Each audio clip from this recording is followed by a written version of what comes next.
The following about vaccines. Vaccines do not cause autism. In 2011, the Institute of Medicine reviewed 12,000 different studies and found no compelling evidence that vaccines cause autism. Thimerosal does not cause autism. This preservative is not in most pediatric vaccines. It is present only in multi-dose vials of flu vaccine, where it has been safely used since the 1930s to stop contamination. Its use could be life-saving in a public health emergency. The vaccine schedule does not overwhelm the immune system. In 1987, Susumu Tanagawa received the Nobel Prize for his work defining genetic diversity of the immune system. This work illustrated that the immune system is capable of responding to over 1 billion different antigens. The 14 shots received by children at 2 years of age asked their immune system to respond to less than 200 antigens. The mere act of passing through the birth canal asks infants to respond to thousands. The vaccine industry is one of the most heavily regulated and monitored industries in this country. It takes decades of research and clinical trials to get a vaccine onto the schedule. Even after a vaccine is on the market, adverse effects are continually monitored. Finally, families that decline vaccines for philosophical reasons put not only their children at risk, but other children at risk. Herd immunity is critically important for those too frail or too sick from a weakened immune system to get the vaccine themselves. At a minimum, as posited by LD 471, parents who opt out must do so with a full understanding of the risk to their own children and should be advised how these choices affect everyone. Humans are social creatures. In the end, we must rely on each other. The objections to vaccines are misguided and ignore established science and endanger us all. The safest and most logical and fairest choices for our society is for all children to be vaccinated. Wow, right on the I just want to say I'm very impressed with everyone so far, their ability. I mean, usually we're like reminding people like every single time, like, hey, could you wind it down? And everyone so far has just been right on time, so thank you.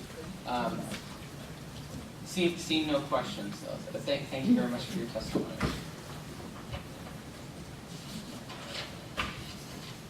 So so that was 10 proponents. We're going to move to 10 in opposition. And we'll begin with Holly Luss from the governor's office.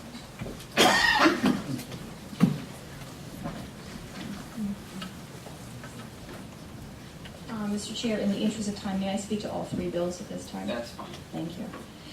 Senator Brakey, representing the team and members of the Joint Standing Committee. I'm Holly Lusk, Health Policy Advisor to the Governor. I'm here to speak in opposition to LD 471, 606, and 1076. The Governor's position on vaccination weighs two interests. First, children should be vaccinated according to best medical practices, but parents must be given a choice in the matter. Vaccination is one of the greatest medical developments in human history and has contributed to the near elimination of vaccine-preventable disease in the United States. Reducing the rate of these diseases has curtailed preventable death and disability in the U.S. population, especially in children. High vaccination rates lead to herd immunity and protect individuals that cannot be vaccinated due to age or health-related reasons. Currently, children are required to be vaccinated according to a specific vaccine schedule. Some children cannot be vaccinated due to medical reasons, for example, a child with cancer. In Maine, parents are also given the choice of whether to opt out of some or all vaccinations for religious or philosophical reasons. In 2013-14, total exemptions for religious, medical, and philosophical reasons were 4.6% for kindergarten students, 3.7% for first grade students, and 2.1% for seventh grade students. The National Childhood Vaccine Injury Act, which was passed by Congress in 1986, requires healthcare practitioners or providers to report to the FDA adverse events or possible side effects that occur following vaccination. Federal CDC established the Vaccine Adverse Events Reporting System, or VAERS, in 1990. That is a national passive reporting system which accepts reports from the public about adverse events following vaccination with any vaccine licensed in the U.S. The Maine Immunization Program educates all providers about VAERS during new provider enrollment visits. The information is available in our provider resource manual distributed to all enrolled providers and is also available on the website. VAERS reports are collected, submitted, and reviewed as well as through the Maine Immunization Program. Approximately 30,000 VAERS reports are filed annually throughout the U.S. Maine data from the VAERS reporting system showed 211 events reported in 2013 and 157 events from January through November of 2014. The administration is unaware of any other state that has written and publicized their own VIS statements, nor have other states created a state-run consumer protection program. The administration is not interested in developing additional and redundant government infrastructure for that issue. And with that, I conclude my testimony. Thank you very much. Any questions for Ms. Luss? Representative Team.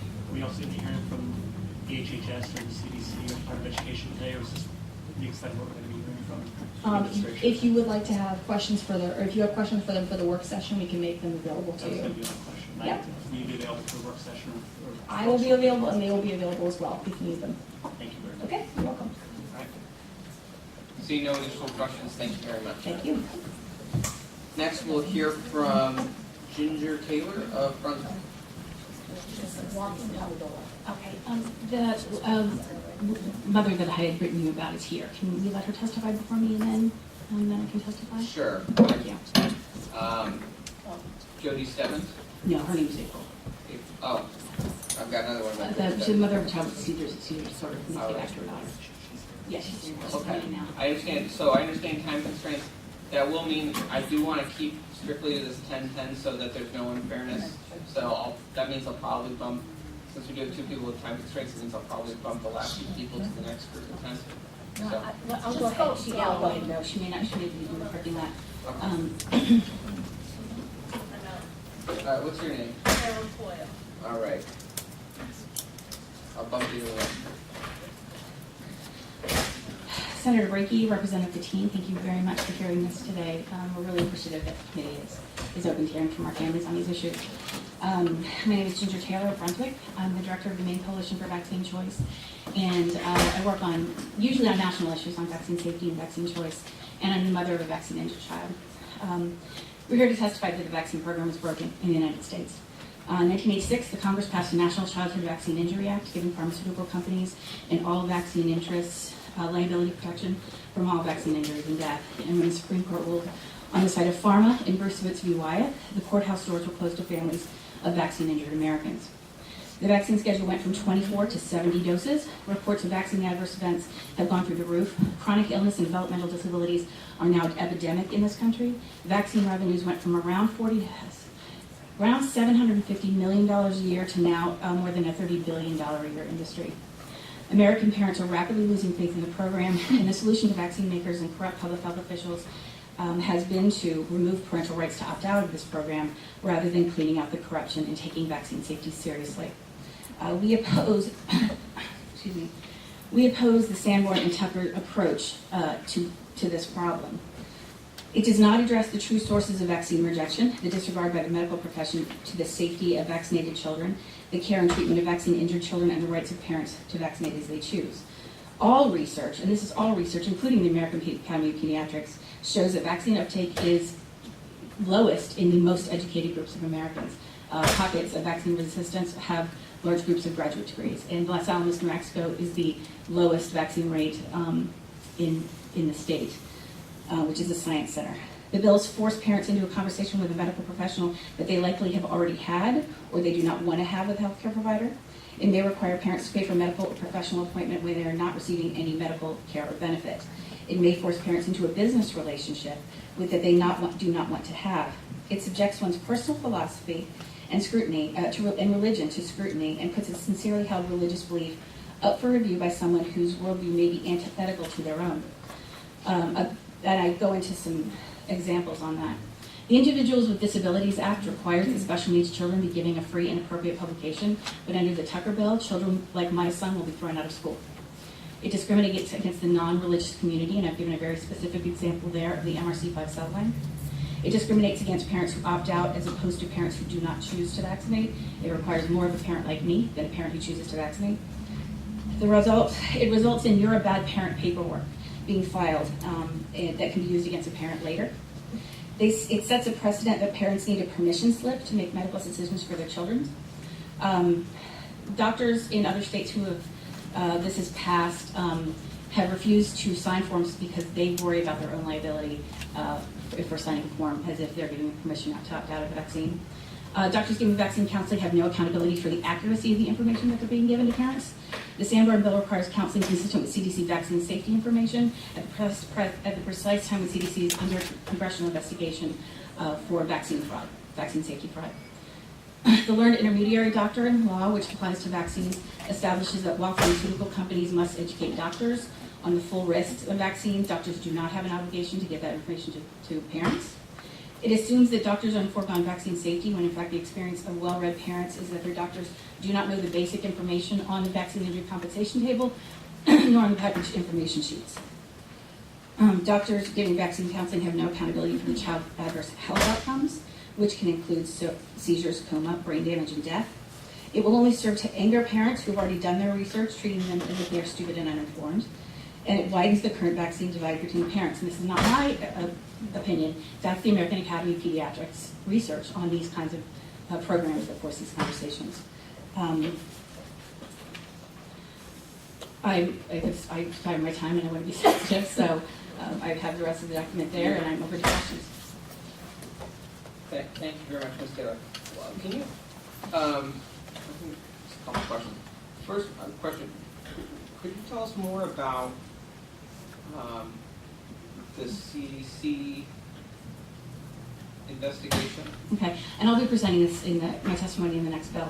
Currently, there's 3 federal scandals going on, and the most recent one was triggered when Congressman asked the CDC for documents that had been FOIA requested by families for almost a decade.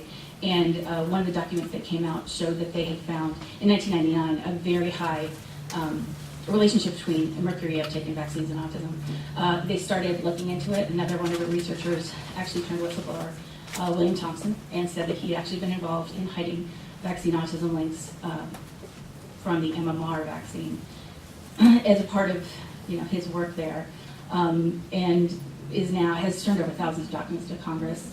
There are going to be hearings this year. They're trying to decide what committee it's going to be in at this point. And excuse me. And parents are following this very closely. They've been reading the research coming out of the CDC for many years, very dissatisfied with the quality of it. And now, if you go on the CDC's website and you read the names of the researchers and the places where the research is coming from, there's 6 or 8 people there that are under investigation or have already been indicted by the Department of Justice for fraud and money laundering. And we know this, and we're following this closely. So when you come in and say, but the CDC says, my response is, but the CDC is in trouble right now. So it makes parents angry. Representative Sanderson? Is that the case that's going through Senator Grassley's office right now? No, it's the investigation was started by Senator Bill Posey. Okay. Grassley's done some other investigations on other pharmaceutical stuff, and then a number of legislators have signed on as well. All right. Now, would you be able to provide us links to the CDC information, those names that you just offered? Sure, yeah. And the problem is the names now are all the head of the Vaccine Safety Office is Frank Stefano, the head of the Developmental Disabilities Department. These are the names of the people who are being investigated, and these are the department heads that are putting up vaccine research and actually publishing the documents, publishing the research themselves. Thank you. Representative Vashon? Yes, thank you for being here. I just was looking at, do you have a medical background? Oh, I'm sorry. I have a master's degree in mental health from Johns Hopkins. Any additional questions? Seeing no additional questions, thank you very much, Ms. Taylor. And there was, what was the name of the? She. Can I speak? I know what the deal is. Well, no, sorry. She is on the interstate. She knows not. All What she right, says then to me is incorrect. there is someone here who did ask because of, but is Jody Stebbins here? Hi, Jody. Hi, everybody. Nice to see you again. Good to see you. I've spoken to you before on other bills about my son who has autism. I'm going to start this by saying I'm not so much opposed to 471. I think having a conversation with your doctor is reasonable. I am offended and strongly opposed by 606 and 1076. I want to start by stating that not only this measles outbreak, but the measles outbreak of 85 in Texas and Montana, the measles outbreaks of 89 in Colorado and Quebec, And the measles outbreaks of '92 in Brazil and Cape Town were all spread by vaccinated individuals. And I can email you the link for that. And I'm just going to tell you my story. There's a lot here saying, well, is there a link to autism? Isn't there a link to autism? What I can tell you is that my baby, when he was 2, he had an extensive vocabulary. He could not only walk, he could run, he could make eye contact, and he was light years ahead of where any 2-year-old would be. Within days, literally 2 days of receiving his 2-year vaccinations, he stopped walking, he stopped talking, he no longer made eye contact, and all of our potty training progress was gone. It was not until he was 4, with extensive therapies, that he gained those skills back. He suffered, and I don't care if there's a scientific link that a bunch of bureaucratic scientists can connect to these vaccinations. I watched it with my own eyes happen to my baby. Maybe not every case of autism is linked to vaccinations, but mine is.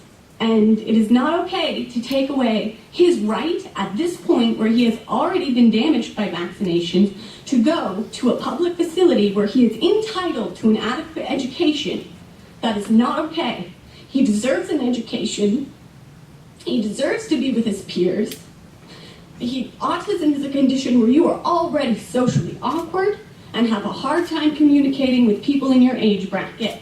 And without a public school system, he's never going to learn how to interact with his age demographic, and he's not going to mature at the same rate. That is unacceptable. It is not okay. And that's all I have to say today. Thank you very much for sharing your story.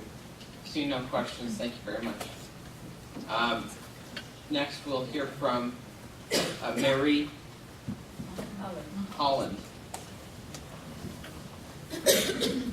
Thank you very much, Senator Brakey and Representative Gattin. My name is Mary Holland. I'm a lawyer. I'm a research scholar at New York University School of Law. I write on vaccine law and policy. 3 of the articles I've written will be distributed to you tomorrow on herd immunity, the constitutionality of mandates, and about the vaccine injury compensation program. All vaccines, as a legal matter, like all prescription drugs, are considered unavoidably unsafe. In 1986, as Ginger Taylor pointed out, Congress passed a law, the National Childhood Vaccine Injury Act, to give almost blanket liability protection to vaccine manufacturers and to healthcare providers who give vaccines. These are commercial products, and I believe that our most vulnerable citizens, infants and young children, and children in general, deserve protection from products that are unavoidably unsafe at the discretion of parents. The vast majority of parents accept vaccination. You've heard the statistics. It's a very small percentage of parents who opt out. But I believe it's critical that those who do opt out have that right. I say that because the global ethical standard in medicine, the hallmark of ethical medicine, is prior, free, and informed consent. The United States, together with 138 other countries, in 2005, signed the UNESCO Universal Declaration on Bioethics and Human Rights, which states that prior, free, and informed consent is required for all medical interventions, including preventive ones. They specifically considered vaccinations when they entered into this declaration. And it says furthermore that the interests of society and science can never trump an individual's right to informed consent. So the exemptions that you currently have under Maine law provide a modicum of consent. Without them, you are looking at coercive state interventions.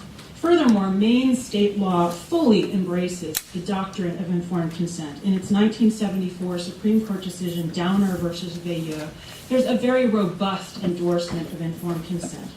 One of your prior speakers pointed out that the federal case law, the U.S. Supreme Court in 1905 decided Jacobson versus Massachusetts, allowing vaccination mandates. Well, that is true. I would point out that 1905 is a long time ago in scientific terms, and that even that 1905 decision was by no means a blanket endorsement of mandates. That was for an airborne, contagious, deadly disease. It was a mandate for the entire adult population. There was an opt-out for children. There was a small fine for noncompliance.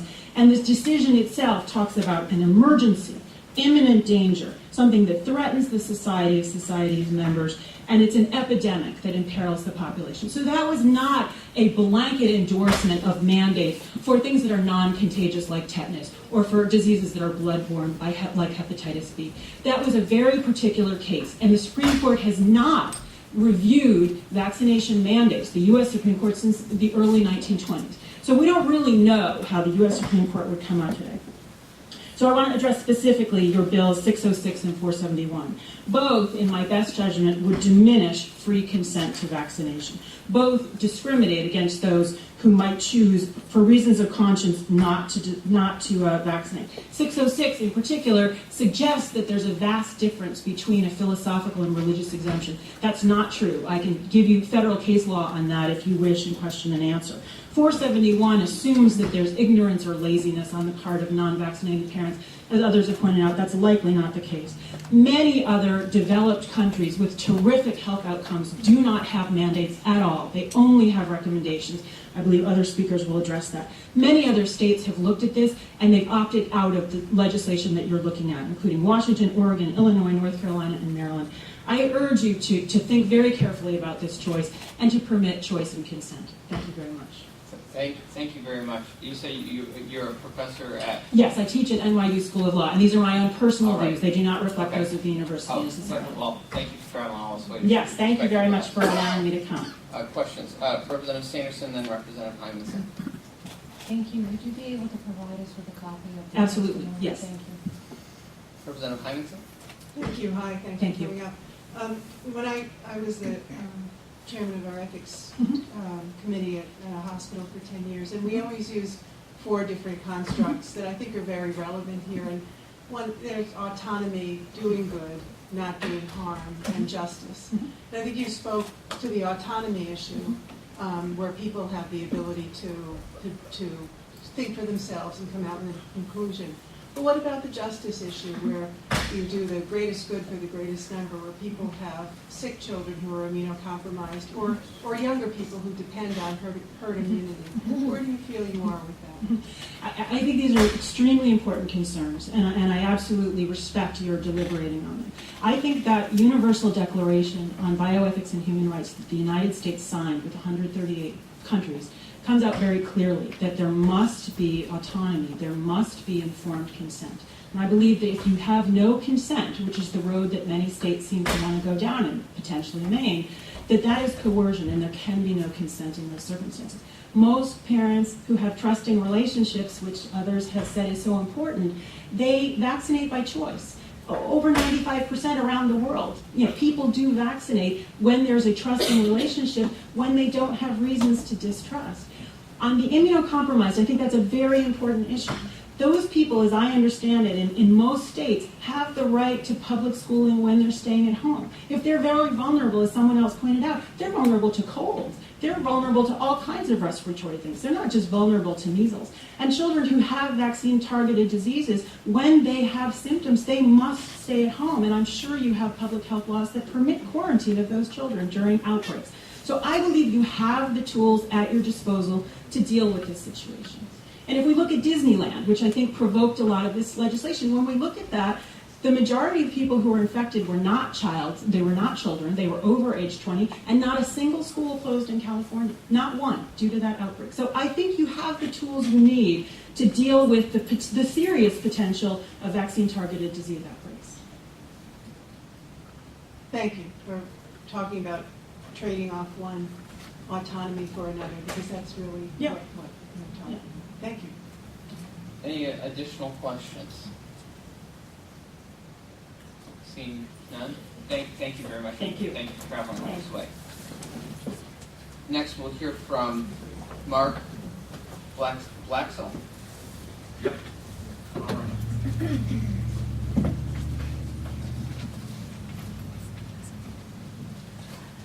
morning. Good morning. Senator Blakey, Representative Bettine, and members of the committee.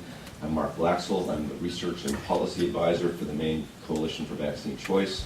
I'm also co-founder of the Canary Party and Health Choice, organizations formed to stand up for the victims of medical injury, especially vaccine injury. I'm not anti-vaccine. I support parental choice. vaccine safety and the freedom of parents to make decisions about medical procedures performed on their children. Testifying on LD 606 and 471, and I ask you to vote ought not to pass on both bills. Why? These are bad bills and would make bad policy. They are unnecessary expansions of government power and address no real problem in childhood health today. Instead, they are linked to a national push to crack down on criticism of federal vaccination policies. In the face of this rising criticism, some special interests would make our vaccine policies even more extreme than they are today. Maine can and should resist such extremism. The most generous view of this bill of these two bills is that they're solutions in search of a problem. Maine has long allowed philosophical exemption from vaccination in addition to religious and medical ones. Maine has high rates of vaccine acceptance and low rates of infectious disease in the vaccines required for school attendance. Incidence rates for most diseases addressed by these vaccines are 0 or close to it. In short, there is no burning platform for change, not even a spark. So why are we here today? In the last few months, at least 13 states have seen new legislative initiatives to restrict vaccine exemption rights for parents. These new bills followed close on the heels of a minor outbreak of wild-type measles cases centered on Disneyland. Now officially over, this outbreak started around December 17th. The last new measles case was infected around February 20th. There was nothing unusual about this outbreak in terms of size and severity. We've had similar, even larger measles outbreaks in recent years. No one has died of measles in the United States for over a decade, and none died this time. Yet, based on only 147 cases, 0 deaths in a time span of barely 2 months, this Disneyland outbreak spawned an intensive media campaign designed to frighten Americans about measles and to demonize critics of the federal government's vaccination policies. The public relations tactics were aggressive, nasty, and broadcast widely in compliant media channels. In addition to the push for elimination of exemption rights in those states that provide them, talking points included calls to force parents who seek exemptions to endure a shame and blame gauntlet of red tape and counseling, treating vaccine exempters like sex offenders by posting their addresses online, jailing parents who refuse vaccination so that health authorities could forcibly vaccinate their children, imposing new exemption monitoring burdens on schools, communities, and families. The decline in the quality of American civil discourse has been on full display during this hysteria. Critics, like me and friends of vaccine policies, are disparaged as anti-vaccine when most are not. Health officials urge the media to censor their critics. Critics are disparaged as, quote, emotional, irrationally opposed to settled science, reliant on conspiracy theories, and dangerous to public health. Parents, on the other hand, who watch their child experience known vaccine injuries, such as seizures, anaphylaxis, encephalopathy, and even death, are ridiculed and told these outcomes were coincidental. Who are the true extremists in this debate? Parents who have seen vaccine injury firsthand, or the advocates for more intensive vaccination policy? I suggest it's the latter. The United States has the most aggressive childhood vaccination program in the world. We've been increasing our vaccination requirements rapidly. We provide the most extensive manufacturer liability shield. We have the most draconian mandates for school attendance. We still have high rates of compliance with the federally recommended programs, but as concerns have risen that we have gone too far, that we give infants too many vaccines too soon, the federal agencies that have created this program now want to expand their reach and crack down on dissent. There's no evidence that these programs are producing better outcomes. Despite these policies, we have the world's worst outcomes for children. My testimony goes through some of those. Maine can do better. School attendance rights have long been a local policy choice. Philosophical exemptions to vaccination in Maine have been in place for decades. There's no reason to change that situation, nor is there any reason to place new hurdles on parents who seek exemptions from vaccination. Thank you very much. Thank you very much. A couple questions. First, could you provide us with written copies of your testimony? I'd love to have that on hand for review. Also, you spoke to the measles outbreak in Disney World. Obviously, that's not the only disease we're talking about. That's the disease that's gotten the most media attention. Right. Do we have any numbers on what the actual rate is of serious consequences? So,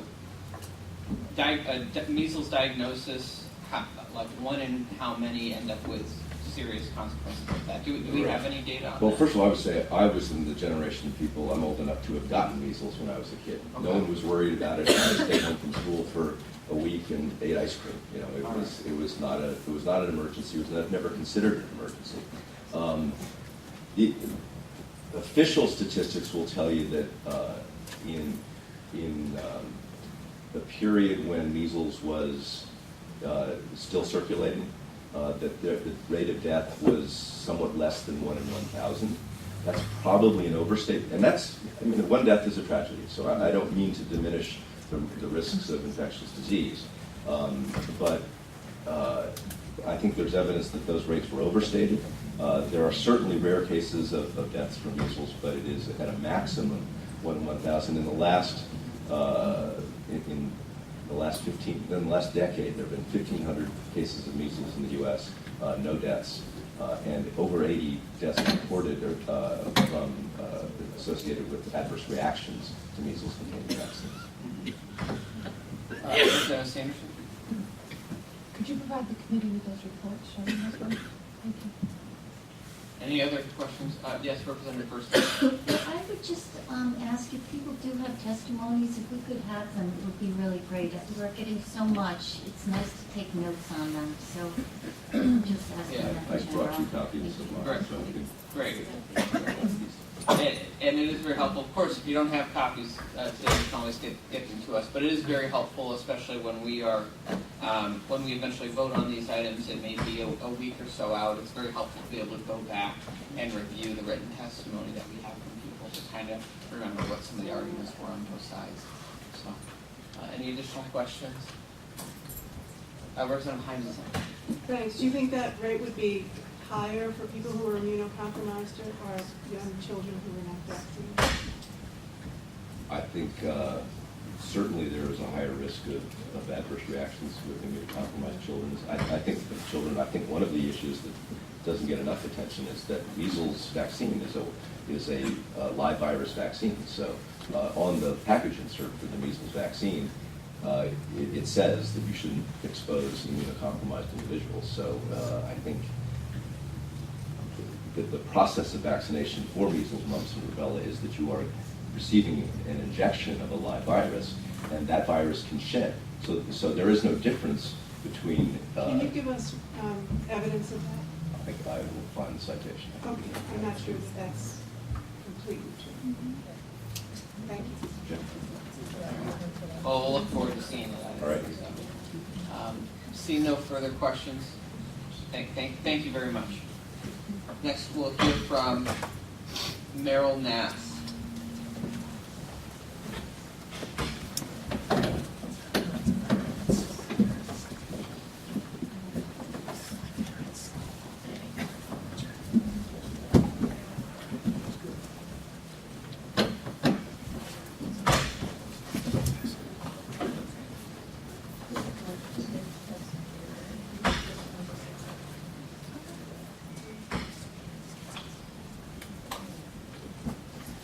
Welcome.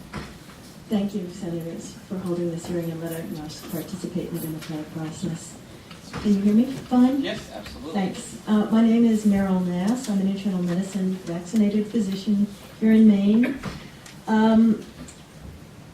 Medicines and vaccines are wonderful products, but that doesn't mean everyone is wonderful.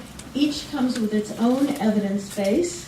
Vaccines in particular are made very differently from each other, and we should never lump them together. So I'm going to now lump them together and say that as a general average, efficacy is about 85% for the childhood vaccines. So for a measles vaccine, given at age 12 months or a little bit younger, you're going to expect 85% of children to develop immunity and 15 not from that first vaccine. And then if you give more doses, you will have more immunity. And then over time, you will lose some immunity. Mumps, we're not sure because some of the people involved in the mumps vaccine who worked for Merck are suing Merck for falsifying data on the efficacy of the mumps portion. Pertussis vaccine is designed as an antitoxin There is some suggestion from FDA that, in fact, it doesn't prevent infection, but it does prevent toxigenic strains, so we're being infected with less severe forms of pertussis, and that vaccinated people with the current vaccine are maybe more likely to spread pertussis than people vaccinated with the older vaccine.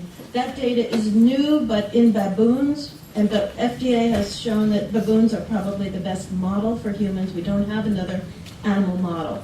So whenever we talk about vaccines, look at the details, because that's the most important part. The reason we have had 50,000 reported cases and probably hundreds of thousands of cases of pertussis in 1 year recently is because of vaccine failures, not because of unvaccinated children.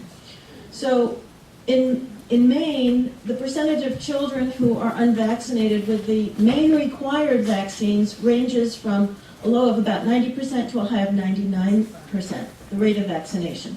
There are higher rates of unvaccinated kids for the vaccines that are recommended by federal CDC, but not required here in Maine. And I, for one, don't think there's necessity for many of those vaccines. For example, rotavirus, which kills about, we don't even know exactly how many, but an estimated 30 children per year in the United States, and can be easily treated with fluids and appropriate treatment for dehydration in almost all cases.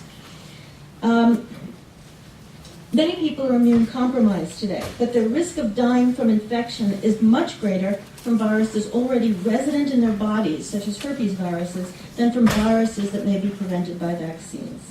There are also a risk of live viruses being excreted in those newly vaccinated, and Dr. Hymanson, there is ample literature on that.